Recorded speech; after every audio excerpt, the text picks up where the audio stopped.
All right. Hey, good morning, everybody. Shabbat Shalom. It is Friday morning, May the 10th, 2024. I hope you're having a beautiful day. I'm running solo again today, not because Antonio's sick or anything, but because I've had to send him on errands. We're about to travel again, and so I'm gonna run solo this morning, and I hope you're all doing well. Just to let you know, there won't be any Daily Manna on Monday because we are going to be on the road. So no Daily Manna on Monday, possibly Tuesday, not sure yet. So Monday for sure. Keep an eye out for notifications on Tuesday, but there definitely won't be any on Monday. And then we'll be back to normal. We are this morning. Here we go. We are having a beautiful morning. And this morning we're going to be in the Psalms. The title of today's Daily Manna is You, O Lord, hear the desire of the afflicted. You hear the desire of the word afflicted. It's the word for humble, the meek, those who are have been brought low. You hear the desire of the afflicted. We're going to be looking at Psalms 130, 10, and 40. Psalm 40 and Psalm 70. Psalm 70 is actually Psalm 70 is 6 verses long. It's almost exactly the last 6 verses of Psalm 40. So we're effectively also reading Psalm 70. But this morning, let's begin in Psalm 130. These are three great psalms and powerful psalms. And so I know that we'll all be blessed together this morning as we dive into God's Word. We come to Psalm 130, and it says this. It's a song of ascents. It says, "Out of the depths I cry to you, Adonai." All right, so this is a picture of from the depths is an image of dangerous waters. I'm out of my depth. I cannot find footing. I cannot find stability. I'm drowning. I'm trying to find breath. This is the cry. This is the drowning person calling for help. Out of the depths, I cry to you, Adonai. Lord, hear my voice. Let your ears be attentive to the sound of my supplications. Right, so this is a deep cry. Hear me, Lord. I need you to hear me. Like when you feel like you're drowning, and you just hope that your voice reaches the ears of the only one who can rescue you. I'm depending on you, Lord, on your character. If you, Adonai, kept a record of iniquities, my Lord, who could stand? For with you, because with you there is forgiveness, so that you may be revered or feared. I wait for Adonai. My soul waits, and in his word I hope. Right, so he uses these two synonyms for wait. He says, there's the word kavah, that is to put my hope, wait expectantly, and he uses that word twice. And then there's other language of yachal, which is to wait on the Lord. So he emphasizes that I'm putting my hope in you, in what you say. I'm waiting on you. Here I'm sinking, I'm drowning, but I'm waiting for you, Lord. My soul waits for my Lord, more than watchmen for the morning. Watchman for the morning, the watchman who keeps, who's up through the darkest season of the night, waiting for the sun to arise, exhausted, waiting. That's how more than watchmen wait for the morning. I'm waiting, expecting you. And just like the watchman, here's the deal: when the watchman is waiting for the morning, here's what he knows. He knows the sun is going to rise. He knows morning is going to come. It's not some vain hope. It's not some, I hope the sun rises today, right? There's a certainty. The watchman waiting for the morning is certain that the sun will rise. He know it will. And more than he is certain that the sun will rise, I am certain, Lord, that putting my hope in you I will not be disappointed. And so then the psalmist turns to us and he says, O Israel, wait for Adonai, for with Adonai there is chesed, there is love, and with him is full redemption, and he will redeem Israel from all its iniquities, right? So out of the depths I cry, and I'm waiting. And there's a certainty in my waiting. So let's wait on the Lord and hope in the Lord, because with him is full redemption. With him, he will redeem Israel from her iniquities. Psalm 10. Why, Adonai, are you standing far off? Why hide yourself in times of trouble? In pride, the wicked hotly hunt the poor. Let them be caught in the plots they have planned. So what the psalmist is struggling with right now in this psalm is the issue is, where are you, Lord? Because what seems to be the case is that wickedness is just running rampant, and that's what we'll see in this psalm. Wickedness is running rampant, and it's as though there is no consequence. Like, where are you, Lord? It's the genuine cry of the righteous one who's saying, I want to walk in your ways, and I'm depending on you. I'm depending on your faithfulness. I'm depending on your justice. I'm depending on the fact that you are the one who fights for the needy, that you are the one who is the helper of the afflicted. I know that's who you are. And yet sometimes I get caught in the immediate, and I'm like, where are you? Where are you? And it looks like wickedness, self-centeredness is winning the day. It says, for the wicked one, in pride the wicked hotly hunts the poor. Let them be caught in the plots they plan. For the wicked one boasts about his sole desire. The greedy one curses, reviling God. Literally it says, for the wicked one praises the craving of his soul. He exalts, he worships whatever he desires, and he blesses unjust gain. He where it says the greedy one curses, it actually says he blesses greed. He's saying a blessing on greed, and in the process he's rejecting Adonai, who is the one who is giving. The wicked one, with his nose in the air, never seeks him. All his thoughts are, there is no God. He's just living as though God doesn't exist. His ways are secure at all times. He haughtily disregards your judgments. He snorts at all his enemies. He says in his heart, I'll never be shaken. From generation to generation, nothing bad will happen. You know, again, we're just in the last weeks coming out of Passover, and you could even imagine during that time, from generation to generation, every pharaoh, one pharaoh to the next, it seemed as though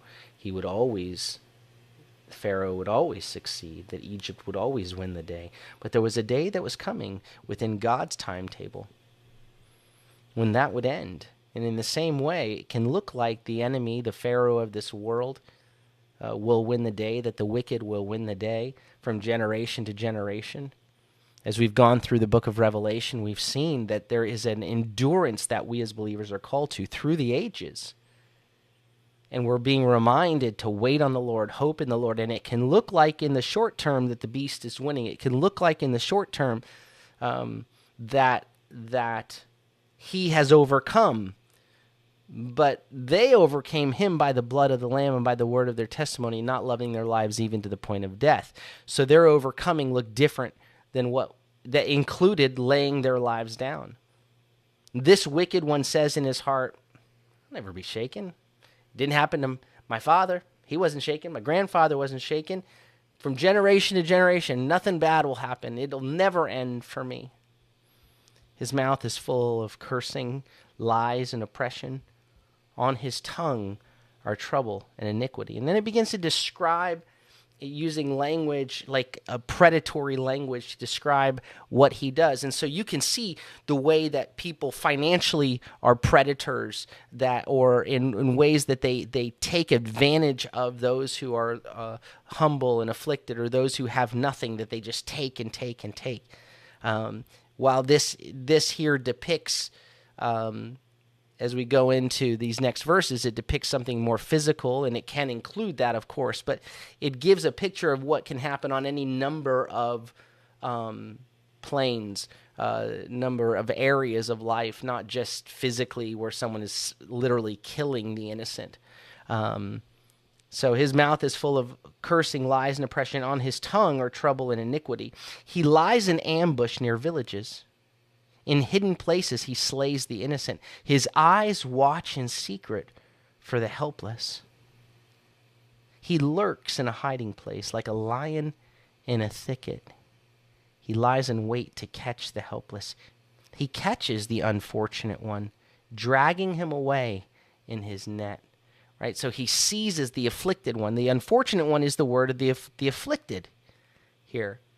Right? The Lord, you are the one who hears the cry of the afflicted. This one is waiting, looking for a vulnerable one, looking for the afflicted one, looking for the meek, and then like a lion dragging him away. The victim is crushed, brought down, and falls into his mighty claws. He says in his heart, God has forgotten. He hides his face. He'll never see it. So the cry now is this: Lord, he doesn't think you see, but I'm trusting that you do. So arise, Adonai. Oh God, lift up your hand. Do not forget the afflicted. This is our cry to the Lord. And just we talked about yesterday, dealing with in the injustice, not letting the anger of our heart where we rule us, but to bring it to the Lord. Lord, arise. You deal with it. Don't forget the afflicted. Why? We can bring our confusion to the Lord. I don't understand, Lord. Why is this allowed to happen? And the Lord may give us an understanding or a glimpse of his eternal perspective, or just a peace that passes understanding. Do not be anxious about anything, but in everything by prayer and petition with thanksgiving present your requests to God. And the peace of God, which transcends all understanding, will guard your heart and your mind in Messiah Yeshua. Lord, don't forget the afflicted. Why? Why does the wicked one revile God? He says in his heart, you'll never investigate anything. This require is the word midrash, is to look into, to investigate, tidrosh. You will never look into anything. That's what he believes. He doesn't believe you're paying attention, Lord. But you saw. I know you saw, he says, because you see trouble and grief to take it into your hand. The victim puts his trust in you. You are the helper of the fatherless. You're the helper of the orphan. Break the arm of the wicked evil one. Call him to account for his wickedness until no more is found. And here it says investigate. That call him to account is the same word that says he'll never require anything. He'll never investigate anything. He says investigate it. Look into it. Investigate his wickedness until no more is found. Dig in. Find it, Lord, and deal with it. Adonai is king forever and ever. Nations will be wiped off his land. You hear, Adonai, the desire of the afflicted, of the meek. You encourage them and incline your ear. You vindicate the orphan and the oppressed, so that man who is earthly may terrify no more. It says you give justice toward the fatherless, toward the oppressed, so that humanity that is mortal may no longer bring terror. And then let's look at Psalm 40, a psalm of David. We've been told, wait on the Lord. Out of the depths I cried. O Israel, wait patiently on the Lord. And David says, I waited patiently for Adonai. He bent down to me, and he heard my cry. He brought me up out of the slimy pit, out of the mud and mire. Then he set my feet upon a rock. He made my steps firm. So again, I was out of the depths. I was sinking. I couldn't get my footing. And I called unto the Lord, and he heard me, and he lifted me up out of the mud and mire, and he set me in a place of stability. He made my steps firm. He put a new song in my mouth, a hymn of praise to our God. Many will see and fear and trust in Adonai. He's confident that what God has done in him is going to be a blessing to those who see. Blessed is the one who puts his trust, his confidence in Adonai, who has not turned to the arrogant, nor to those who fall into falsehood. Like, don't get tricked by looking around when you see it looks like the wicked or wickedness is prevailing. Keep calling on the Lord. Put your trust in the Lord. Trust in his timing and his ways. Even though he sometimes takes longer to respond than you and I would like, trust in his wisdom. He says, many things you have done, Adonai, my God. Your plans for us are miraculous. They're full of wonder. They're wonderful. There is none compared to you. If I were to speak and tell of them, there would be too many to count. Sacrifice and offering you did not desire. My ears you have opened. Burnt offering and sin offering you did not require. There's something that's been awakened to David's heart here. Right? He's like, you've done, your plans for us are miraculous. It'd be too much there'd be too many to count. And then he begins, and this is quoted in the book of Hebrews because it's ultimately prophetically pointing toward Yeshua, who is wonderful counselor, right? Unto us a son is born, a child is given, and his name will be called Wonderful Counselor. Here, the word wonderful, you are wonderful, it's the same word, Pele. There's none compared to you. Your plans are wonderful, and then we begin. It's not sacrifice and offering that you wanted. My ears you have opened. It's not about the burnt offering and the sin offering. That's not what you've asked for. And then I said, here I am. I have come in the scroll of a book. It is written about me. I delight, or I want, my desire is to do your will. I want to do what is favorable. That's my desire, to do what you desire, O God. Yes, your instruction, your Torah is within my being, right? It's not simply about I want to do something on the outside. I want what you want in the depth of my being. I want what you want. Again, this is quoted in Hebrews chapter 10. He says, I proclaim good news of righteousness in the great assembly. Behold, I am not shutting my lips. Adonai, you know. I did not hide or conceal your righteousness within my heart. Again, this means I didn't just keep it to myself. Rather, I declared your faithfulness and your Yeshua, your salvation. I didn't conceal your chesed, your loving kindness, and your truth from the great assembly. Adonai, do not withhold your compassions from me. Let your mercy and your truth always protect me. That's what I'm depending. I'm depending on your character, on your compassion, on your mercy, your truth, right? And that mercy is chesed, your love, your truth, your compassion, your always, that continually is what guards me, what preserves me. Because evils beyond number are surrounding me, right? Out of the depths I called to you. We saw in Psalm 40, the wickedness that seems to be prevailing. Evils without number, beyond number surround me. My sins have overtaken me. So I'm getting crushed from without and within. My own sins have overtaken me. I cannot see. They are more than the hairs on my head, and my heart fails me. My dependence is upon you. That's why your plans for me are wonderful. It's not about sacrifice. There's something beyond that you're pointing me to. I'm depending on you. I'm waiting on you.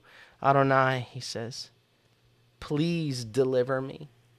Please be favorable to me, he says. Snatch me out of this. Adonai, come quickly to help me. Let those who seek my life to sweep it away be put to shame and humiliated. Let those who wish me evil, be turned back in disgrace.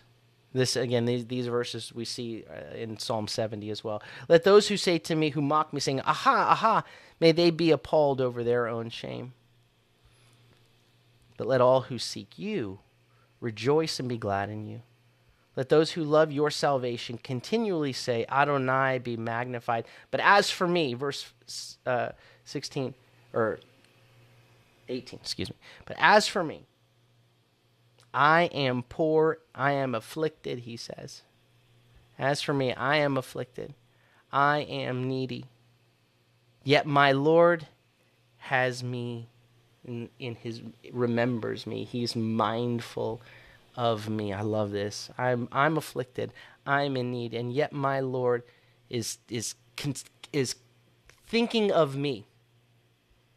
His thoughts are toward me in my affliction. You are my help. You are my deliverer. Oh my God, do not delay, right? Do not delay. And so that's where we look and we go, my hope is in you, Lord. You're the one who hears me in my affliction. I'm going to call on you today. I'm going to wait on you. I'm going to look to you. I'm going to hope in you. Lord, I need you. Don't delay. Today, set your eyes on him. Let a song be in your heart. Fill your life, your heart with worship toward him. Wickedness seems to prevail. Don't set your eyes on that. Set your eyes on him. Call out to him in your confusion and wait on him. Call from the depths and wait on him. He is good and he never fails. Amen? All right. Well, Shabbat Shalom, everyone. Again, tomorrow's Shabbat service is at 10:30. Hope you can join us for that. But until then, may the Lord bless you and keep you.